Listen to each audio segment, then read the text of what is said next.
dolor en las piernas, dolor en los muslos, un adormecimiento, una sensación extraña en las piernas, o caminaste y te dolía tanto las piernas que tuviste que detenerte, o tal vez te salieron algunas lesiones ulcerosas en las piernas que no curan, bueno, tal vez estés frente a lo que se llama una arteriopatía periférica o una isquemia arterial aguda o crónica, ¿sí?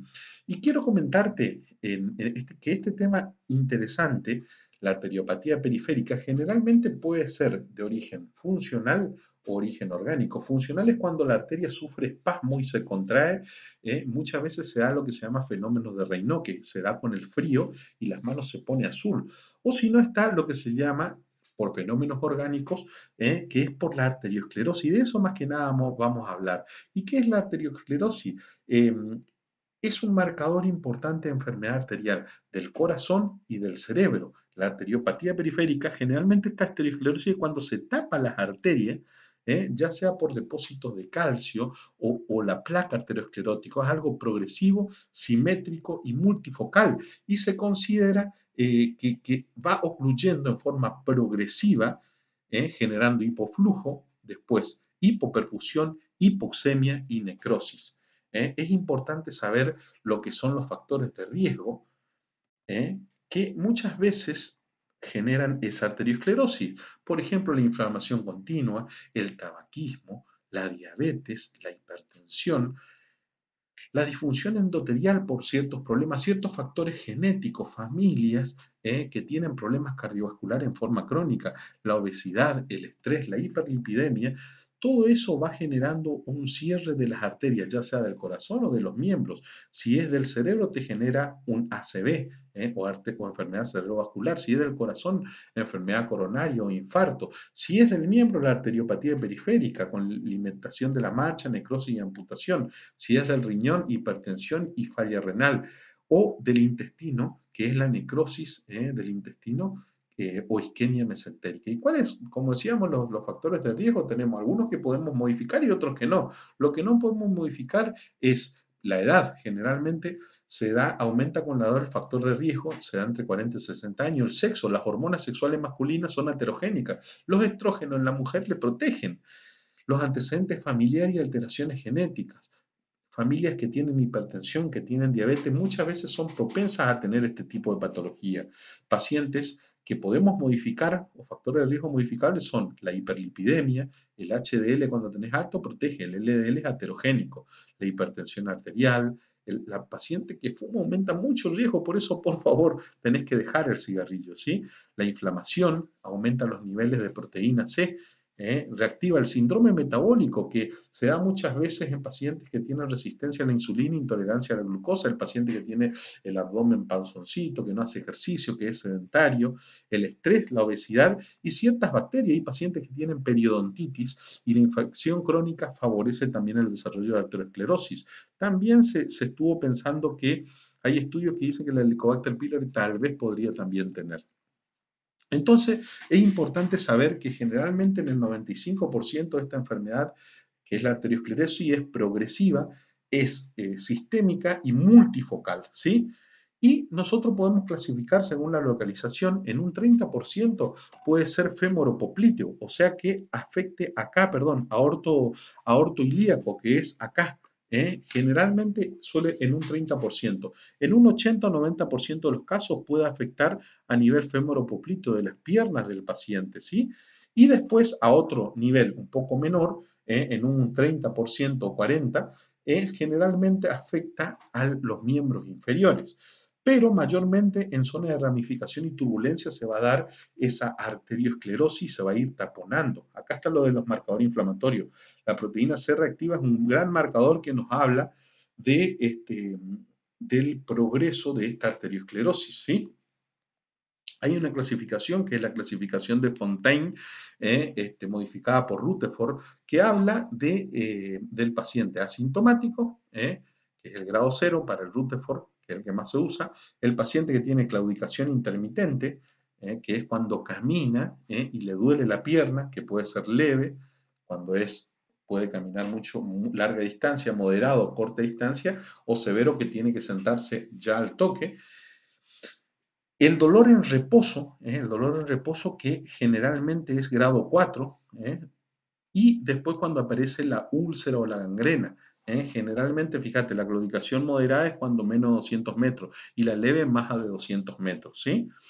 Bueno, esa es la clasificación de Rutherford que más o menos se usa, ¿sí? ¿Y cómo diagnosticamos? Bueno, acá hay una memotecnia que habla de las P, ¿sí? Generalmente P de pain, de dolor. El paciente generalmente suele sentir dolor en el miembro inferior, le duele esa pierna, siente adormecimiento en la zona del glúteo, en la zona del muslo, y le duele. Ese dolor también puede ser en el reposo. Generalmente es de noche y generalmente es intenso. ¿Sí?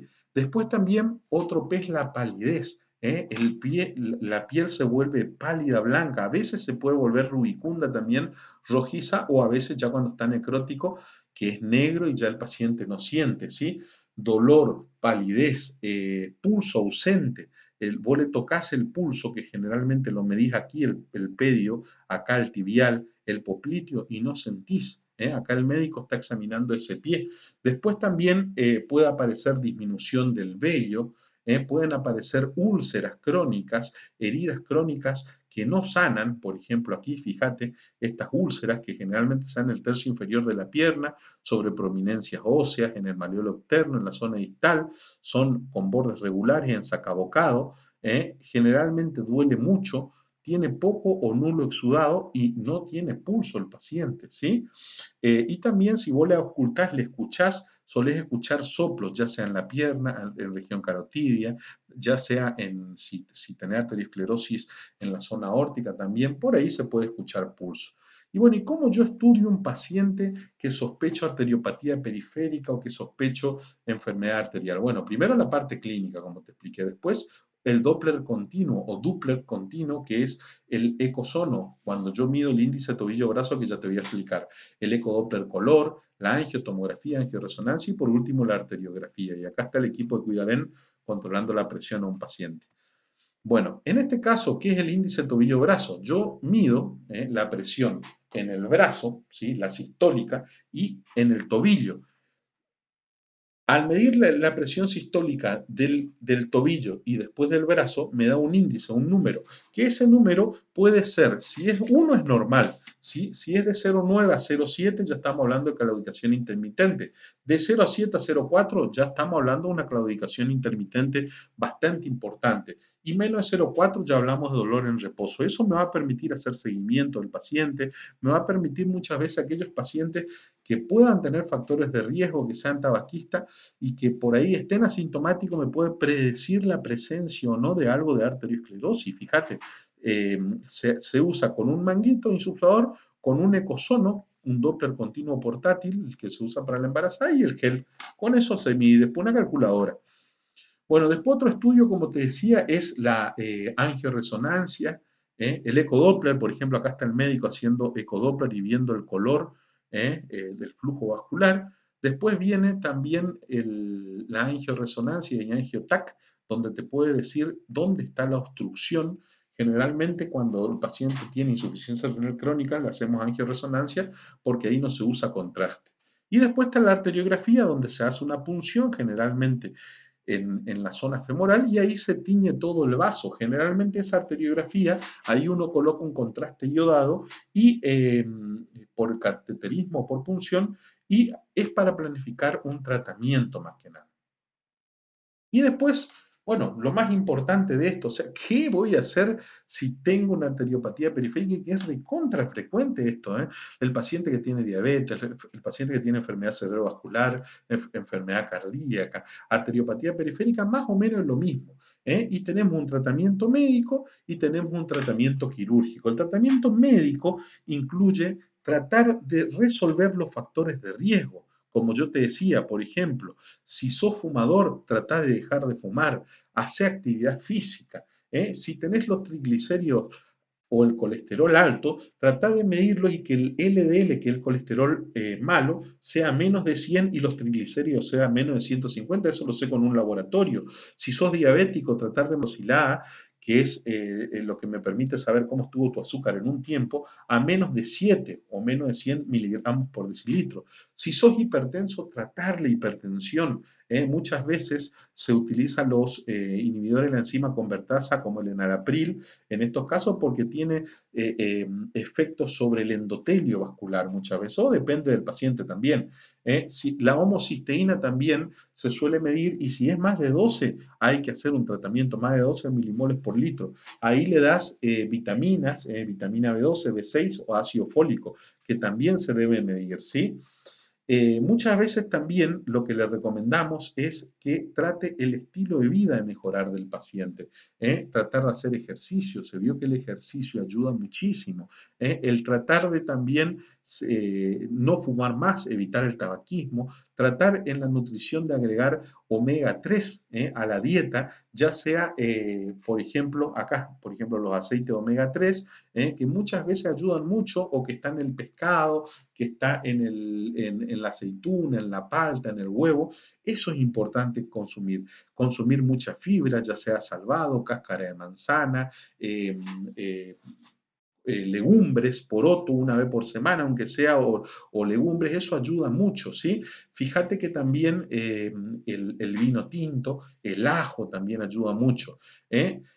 Otra cosa que también suele ayudar son las técnicas de relajación, las técnicas mente-cuerpo, el tratar de relajarse, ¿eh? Tratar también, ojo, y esto es importante, tratar la depresión y la ira. Muchas veces la depresión y la ira están asociados a la arteriosclerosis, entonces, y a la enfermedad cardiovascular y cerebrovascular. Por eso también hay que tratar, y aparte a veces el dolor es tan intenso que los pacientes tienden a deprimirse, entonces hay que tratar eso, también es importante. Fitocomplementos como ser, como yo te decía, el ginkgo biloba, ¿sí? Que es una plantita, ginkgo biloba, que eso ayuda también, el policosanol, también que se saca de la caña de azúcar, el Padma 28, que es un conjunto de medicina natural de 28 que se vende en Estados Unidos, eso no se vende acá, y el ajo, eso sí que tenemos aquí, por ejemplo, existe lo que se llama el polvo de ajo, o si no, consumir un dientecito de ajo de 1 o 2 dientes de ajo por día también podría ayudar en el tratamiento de la arteriosclerosis. También hay otros complementos como ser, por ejemplo, la L-arginina, los antioxidantes que contienen vitamina C o vitamina D, la L-carnitina, el mesoglucano, el hexaniacinato de inositol, son todo medicina tradicional integrativa que se suele usar, ¿sí? Como te decía, en el tratamiento farmacológico, muchas veces nosotros usamos aspirina, esos pacientes deben tener tratamiento con aspirina. Se puede usar pentoxifilina o silostazol, el silostazol 100 miligramos cada 12 horas. Estas son las drogas farmacológicas que a veces solemos usar. Le decimos que no use ropa ajustada, que mantengan protegidas las extremidades del frío, no elevar las extremidades, usar calzado especial, eso es importante, ¿sí? Y también es importante a veces lo que es le recomendamos la hidroterapia, poner el pie en agua fría y agua caliente, tratar de alternar eso, eso ayuda mucho. También la medicina china, la acupuntura, se vio que estimular más de 20 minutos en el punto N8 con acupuntura, eso también suele ayudar. Hay estudios que se están haciendo sobre la arteriogénesis, donde se dan factores estimulantes de la arteria para que se vuelvan a formar nuevos vasos, pero hoy se sabe que, por ejemplo, usando la actividad física, eso favorece la arteriogénesis. También se ha usado parches de nitroglicerina porque se vio que también son vasodilatadores y hay muchos estudios que se están haciendo. Por ejemplo, la infiltración de CO2 con una agujita de dióxido de carbono también a veces suele ayudar, o inmersión con agua llena de CO2 también suele ayudar.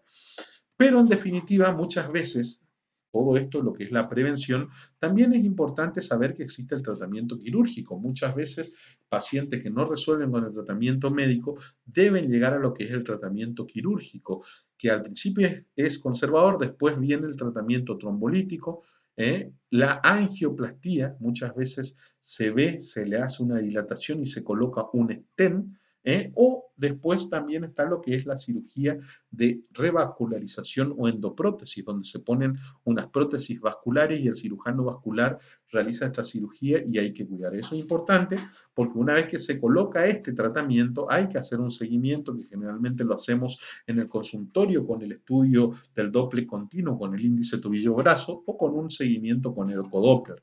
Es importante evitar la periodontitis, cuidarse. Es importante también prevenir la arteriosclerosis con los métodos que te comenté y es importante también el consumo de hipolipemiantes. Muchas veces el atorvastatin, todas medicinas que bajan el colesterol y el triglicérido, se ha visto que ha inducido a la regresión de la arteriosclerosis. Fíjate acá, en este caso se hizo un stent y se puso una endoprótesis, acá hay un bypass que se hizo. Muchas veces se usa la vena safena invertida o muchas veces se usa prótesis externa, ¿sí? Es importante el seguimiento, es importante cuidarse.